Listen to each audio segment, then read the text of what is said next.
Hey everyone, welcome to Tundra Talk. We're about 6 days away from the 2012 NFL Draft, and it's time to release our mock drafts. Me and Brandon each come up with different mock drafts here. We're not able to be together, but I have him on the phone right now. So Brandon, how's it going? I'm good, Mr. Wagner, sir. How are you doing? Not too bad, man. 6 days away, got all of it. Yeah, I'm excited.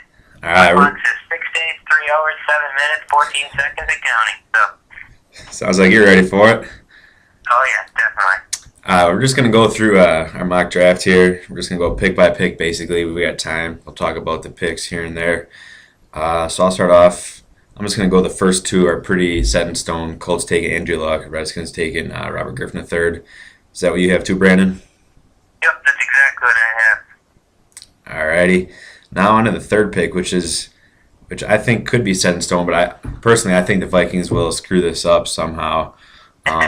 Third pick, a lot of people have them taking offensive tackle Matt Khalil out of USC, but I actually have them taking Morris Claiborne, corner out of LSU, because of the division they play in with the Packers and the Bears and the Lions. Who do you got them taking? Actually, I have Khalil. Your pick makes sense. It's just Khalil apparently is supposed to be a fantastic no-miss talent, which obviously doesn't mean anything. However, I feel like Minnesota feels like he'll probably be the best player and the safest pick on the board. I would agree with that there. Yeah, if I were the Vikings, I would take Khalil, but just have a gut feeling that they're going to take Claiborne. Now onto the now onto the fourth and fifth pick, which are the Browns and the Bucks. I have the Browns taking Trent Richardson, running back out of Alabama, and the Bucks. Realistically, I think they would rather have Morris Claiborne, but in my mock, he's off the board, so they take the next best player, which is Matt Khalil, the offensive tackle. So I got Richardson to the Browns and Khalil to the Bucks. How does your board look, Rooker? Well, I agree. Richardson to the Browns, I have that one, but Claiborne's still on my list, and I think he goes to the Buccaneers. You think he goes to the Buccaneers? Yep, no, Claiborne to the Buccaneers. That's a good pick too, because they need some. They got an aging secondary there. They could really use him in the secondary. Interestingly enough, I think it's the second year in a row they're picking a guy named Claiborne in the first round. So That is true. That is very true. So then we come to the sixth spot, which are the Rams. Who do you have the Rams taking? I have Justin Blackman, and I think Blackman is an extremely talented individual, and I think is a really good pick by the Rams. I have the exact same pick. I think they need to get Bradford some help on the outside there. And no better guy on the board to give him help from a receiving standpoint than Justin Blackman. Exactly. He's the best player available. And I think this the first six picks will be interesting because most mocks do have it in the six picks of Luck, RG3, Khalil, Richardson, Claiborne, Blackman. And we've seen in the past where we had thought the same thing too, but one of the teams does shake it up a bit. And I think there'll be at least one surprise in the top six maybe, but who knows, maybe not. But after the sixth pick is when things start really getting interesting. At 7, I have the Jaguars taking Melvin Ingram, defense end, tackle, outside linebacker from South Carolina. And that's when the draft really starts, in my opinion. Who do you have them taking? I have the Jaguars going with Riley Reef, who's an offensive tackle from Iowa. I think it's just a safe pick, but Ingram's definitely a possibility there as well. Very good pass rusher. Yeah, I would agree too. It'll be interesting to see which position starts going first. Is it the offensive lineman or is it the defensive lineman? Because then you're going to have teams shuffling around to either trade back or trade up because they realize their position's going off the board pretty fast. And as usual, one trade can screw everything up and put everything in different perspective because it's a domino effect. One team slides up, takes somebody that somebody else was looking at, then they take somebody that somebody else was looking at, and then they take somebody else was looking at, and it just dominoes all the way down. So definitely could be interesting. I would agree with exactly what you just said, and that's where the next pick I think has that little bit of a domino effect. I have the Dolphins taking Ryan Tannehill, and there's been, he's been linked to the Dolphins for a while, and but at the same time, I've heard rumors that the Browns would be interested in him. So if the Browns would take him at 4, then that really throws things off. But I have Tannehill at 8 to the Dolphins. Who do you have them taking? Well, I guess I'm not quite as big of a believer in Tannehill. I have them taking Don Terry Poe, who's a defensive tackle from Memphis. It's just Poe was one of at least coming out of college, his senior year was fantastic, and his combine was also fantastic. But he just seems to be a rare big guy that can move, good against the run, could be good against the pass or the pass rusher to some extent. I just think he's a guy that his talent alone gets him into the top 10. Yeah, I think Poe's an interesting guy. His stock really climbed at the combine, and you see teams a lot that'll just draft on that workout warrior. Right. Well, he did have a really good senior year as well. So he's more than just a combine. But you're right, the combine definitely puts him up. Yeah, and I think Dolphins, it's too high to take Ryan Tannehill too. But when you look at it, they need a quarterback, and I don't think they can afford to wait till the second round. He's not going to be there that time. Realistically, I can do that. I don't know. I feel like this year is an interesting draft for quarterback because you have two guys that arguably could be the number one overall pick. I mean, obviously only one of them can be, and that looks like it's going to go up. And then Griffin going too. But I feel like after that, there's a wide gap between them and Tannehill. However, that being said, a team like Miami, who in a usual draft maybe would be in a position to get the second best quarterback, might have to move up, or not move up, but, over draft, so to speak, and try to get a guy like Tannehill, because that's pretty much the only option they're going to have for a guy that they feel could be a franchise quarterback. Yeah, exactly. Yeah, realistically, I think he's a late first round prospect, but based on need, he's going to go higher. Moving on, at the 9th and 10th picks are the Panthers and the Bills. Panthers need help on the defense. I have them taking Stephen Gilmore, cornerback out of South Carolina, and then I have the Bills taking offensive tackle Riley Reiff out of Iowa to solidify that offensive line they got there. I take it your picks are a little different? Interesting, yeah, a little bit. I agree, defense for the Panthers at 9, but I have them taking Fletcher Cox, the defensive tackle out of Mississippi State. And then the Bills, I'm going best player on the board that they think, and that would be Floyd, the wide receiver from Notre Dame. Give Fitzpatrick a little bit of weaponry there. Yeah, no, I agree. Those picks I had a real dilemma for the Panthers. Panthers are going to sit nice. You can take, a cornerback and Gilmore, Kirkpatrick. I've heard Cox. In my mock, I have Cox falling down the board farther than he probably will go. I think Cox is. Really? Yeah, I think Cox is I think he'll go in the top 10, top 12. But in my mock here, it just didn't work out that way. So we'll see a little bit later down the line.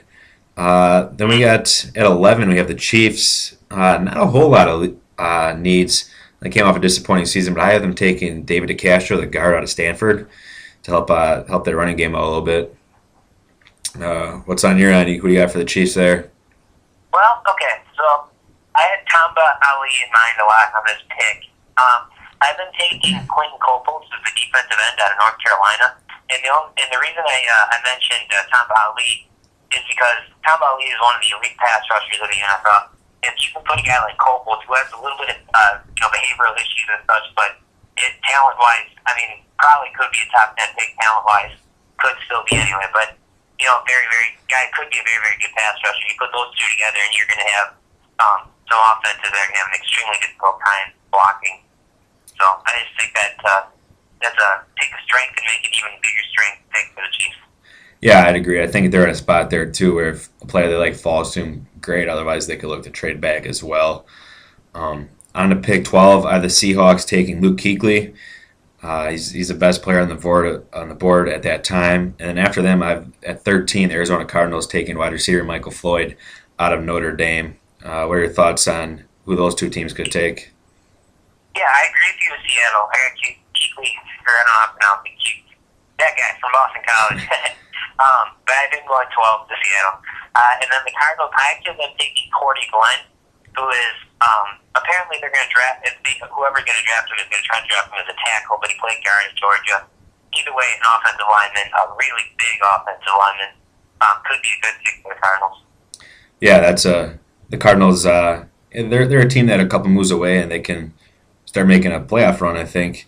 Then it comes to interesting point in the draft. I was listening to Mel Kiper and Todd McShay podcast, and they mentioned 14, 15, and 16. You got the Cowboys, Eagles, and Jets, and they all kind of are covering the same kind of pass rushing defense alignment type. So you could see a lot of one of those three teams trying to trade up to get their guys, so only the other guys don't get them.